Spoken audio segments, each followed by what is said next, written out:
one, I cannot be the two. Why you on a perimeter, can't even shoot? Oh, you got a whack at jump. We gon' make it rain, no thunder.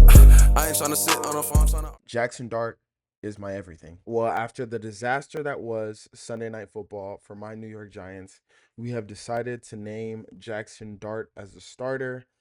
We play the Chargers next. Not great, not ideal, but let's talk about it. From the beginning, let's talk about me personally. So if we rewind to the summer, I wanted Shedeur Sanders. I'm not gonna lie to you guys. I wasn't looking at Jaxson Dart. I was watching college football for Shedeur Sanders. Really for the Giants, but because I thought we had a great chance of drafting Shedeur Sanders. I knew our team was garbage. I looked at the landscape. I didn't like Sam. I didn't like Carson Beck, assuming he was actually gonna go to the league.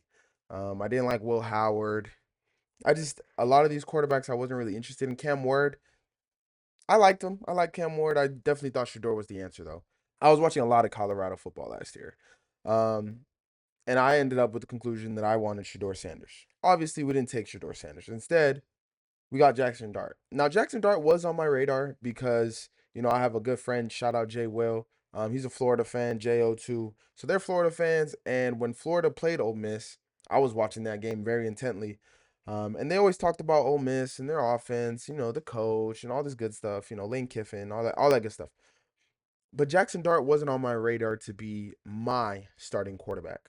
That doesn't mean I don't like him, because after the draft happened, I came on here and reviewed some of his highlights. I liked it. I liked what I saw. Again, I'm putting my biases out front. I wanted Shador. Shador's not in the picture. Shador, I don't think is ever going to play for the New York Giants. This is just where we're at now. In my head, Jaxson Dart is my everything. Now we decided to draft Jaxson Dart. And I believe the timeline went Jameis Winston, Russell Wilson. And I believe the timeline went Jameis Winston,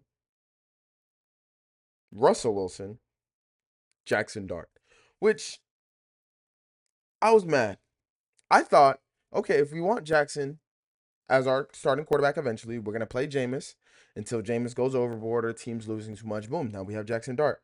But then we go on inside Russell Wilson. Listen, Russell Wilson was a Hall of Fame player.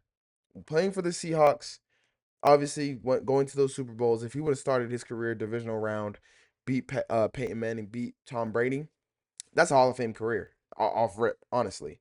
Obviously, he was being carried by the Legion of Boom at the time, but he was still doing his part. He was making amazing plays. He's always been good at the moon ball, good with his feet, escapability, all that good stuff.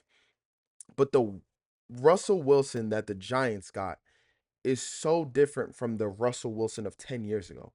And we knew that. We knew that because they didn't want him anymore in Seattle. They didn't want him anymore in Denver. They didn't want him anymore in Pittsburgh. But we decided that, yes, we want him to be our not only starting quarterback, but the one that's going to teach our Jaxson Dart how to be the best version he can be. Which I don't hate Russell as a mentor role, but why couldn't Jameis Winston do that? I know Jameis hasn't reached the heights as Jaxson Dart. I mean Jaxson Dart. I know Jameis hasn't reached the heights as Russell Wilson has, but that doesn't have any bearing on whether you can teach the next generation to be a good quarterback or not. Joe Flacco did, and here's Lamar. Alex Smith, here's Patrick. I don't even know who Tyrod was playing before Josh Allen. I don't even know who was before Josh Allen. Those are just three of the top quarterbacks in the league. So here we are. Baker Mayfield didn't have an OG to teach him. Who was playing for the Browns before they signed Baker? I don't know.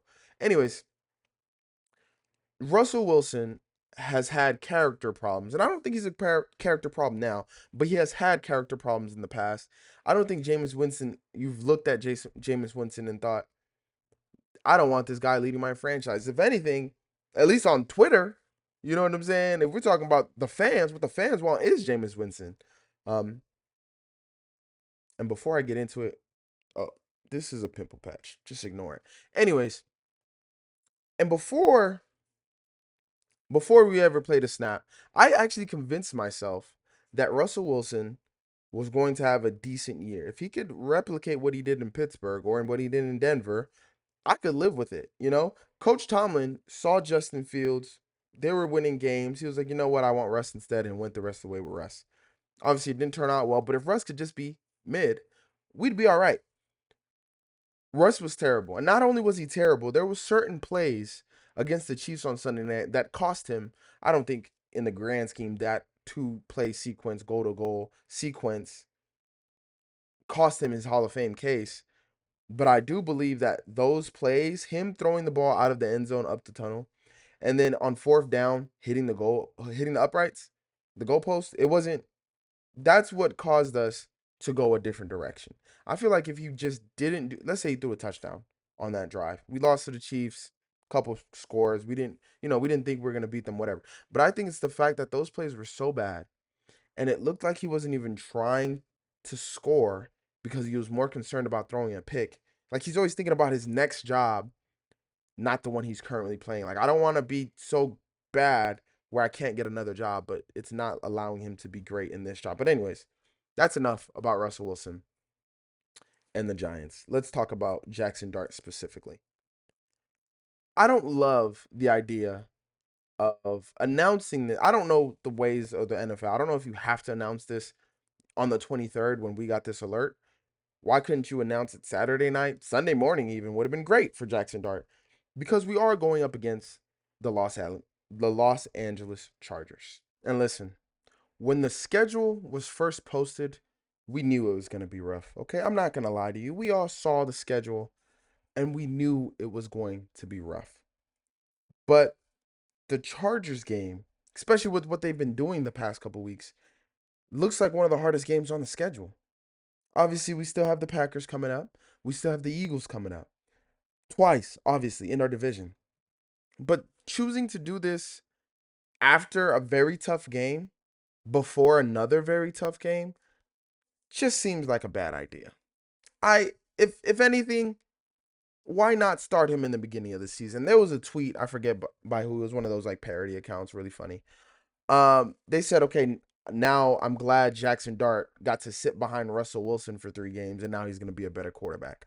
And that really gets us into, is this really a good idea? Is the idea of having a rookie quarterback, sit behind a veteran quarterback, does that make them a better quarterback? So yes, quarterbacks like Tom Brady, Aaron Rodgers, Patrick Mahomes, some of the best players we've ever seen, have sat behind a veteran or another quarterback for, a season, a couple seasons, a couple games, whatever the case is, most of the season is. But who knows if that really helped them or not? I can't say, well, if Patrick Mahomes started his rookie year instead of his second year, he wouldn't have had that, 5,000 yard season with 50 touchdowns and one MVP. And I don't know that because Josh Allen, he was thrown into the fire. If I remember correctly, he was thrown into the fire and he was terrible. But now what? He's an MVP candidate, perennial, all pro player. Look at him. He's doing great. That doesn't, just because you wait doesn't mean you're going to be better. Just because you play right away doesn't mean you're going to be worse. I don't care. I just want you to know that you have a plan. And this plan of, well, we have Jameis, we have Russell Wilson, and we're going to sit Jaxson Dart so he can learn because he's not ready. And then after 3 weeks, he's ready. That just doesn't make any sense to me. I don't think after 3 weeks sitting behind terrible quarterback play, if you forget the Cowboys game, which the Cowboys game doesn't look like much because the Cowboys get dog walk every weekend by the opposing offense. I just don't think it does much for Jaxson Dart. I'm sorry. So instead of starting him week 1, start off, you get a full season, the full runway, 17 games ahead of you. Do what you need to do. We said no. We're going to let you sit 3 games. And now that Russell Wilson showed how bad he is and how unplayable he is for this offense, we're going to start you against one of the best defenses in the league, one of the hottest teams in the league, looking across the field at an MVP quarterback, probably leading, in the MVP odds right now. A great coach, like I said, a great defense, great defensive players, all these things. We're choosing to start you against them. I believe it is at home. I could be wrong. No, it is at home. The Chargers game is at home, which great. You get to start on at home instead of on the road against the Saints next week. But if you ask Jaxson Dart, hey Jaxson, Mr. Dart, would you rather start week 1, play the Commanders at Commanders, or you start on the road against the Chargers? I just don't understand. If he wasn't ready to play in week 1, he's not ready to play in week 4.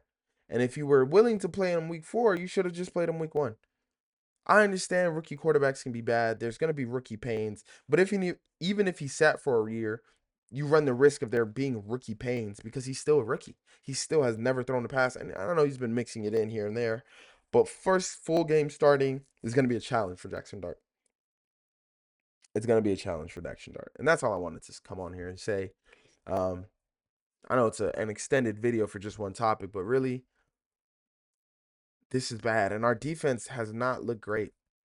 I blame the defensive coordinator. I understand you're trying to put three edge rushers on the field at the same time, with 5 on this side, 0 on this side, and then you have Abdul. You just want Abdul to be in the game. You still got Sexy Dexy. Not looking too hot right now. Not looking too sexy at all. And obviously some of the interviews that have come out, I think Wan'Dale Robinson said he learned on Twitter that Jaxson Dart was starting. So I don't know if Brian DaBoll is our coach anymore. Obviously he's still our coach right now, but I'm talking about moving forward. Is he just doing this because he thinks it's going to save him his job? I don't know. We don't know. Sexy Dexy's interview was, I might have to just start calling him Dexter Lawrence, by the way. Dexter Lawrence's interview was kind of unbothered. Like, he didn't really want Jaxson Dart to start, but he didn't really care about Russell Wilson either. He just, it's not my call. I don't know. I don't like that answer. I don't like that response. Be more excited for the rookie. Got to have his back. I don't know, you're on the opposite side of the ball, but.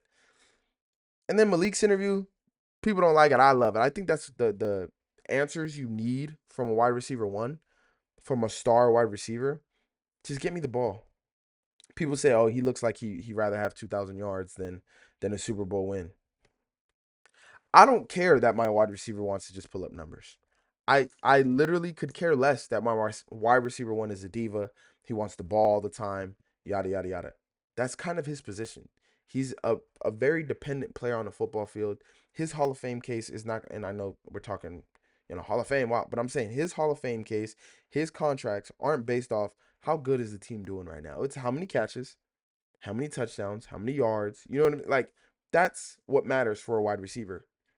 Everyone else, you can do wins. I mean, defensive ends, they probably want sacks.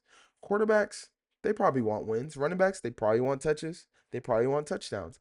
I don't think he's doing this or wants to be a guy that, has 2,000 yards on a 5-13 team. That math doesn't make sense. 5-12.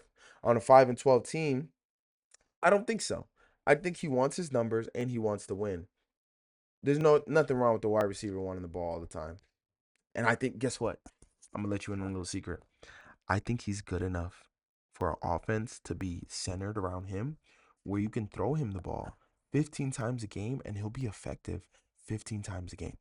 But that's a secret between me and you. I don't know if Brian DaBoll knows that. Who knows? I don't know if Russell Wilson knew that. We'll see if Jaxson Dart knows that.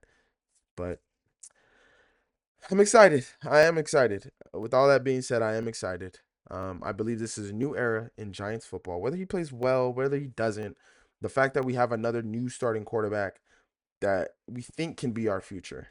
The last time we had this was Daniel Jones. Everyone between there we didn't really think was capable. Me personally, I never bought into Daniel Jones. He had some nice, obviously when we beat the Vikings that playoff game, I was excited. I thought that was more coaching than player, but now Daniel Jones is doing great in Indiana. So maybe Indianapolis. That's how for the Colts. Obviously, Indiana Jones is doing great for the Colts. And, we wish him well and all that good stuff, but they have a heck of a coach there too. They have a heck of a system. So I do think we need to, keep our good players, pay our good players, not drop them off to Seattle, not drop them off to Green Bay, not drop them off to the Eagles. Let's keep our good players. Let's pay our good players. Let's build something. Please, I'm begging you. I can't go out like this. Please and thank you. Giants fan, out. Thanks for watching this video. I truly appreciate it. If you don't agree with any of my takes, we can argue about it. Get on the podcast, get in the comments, whatever you want to do. You can subscribe to my channel right here. In this other corner, you should get with my TikTok and my Twitter. And in this corner right here, you can watch any more reaction videos, vlogs, or watch any more takes. Till then, see y'all. God bless.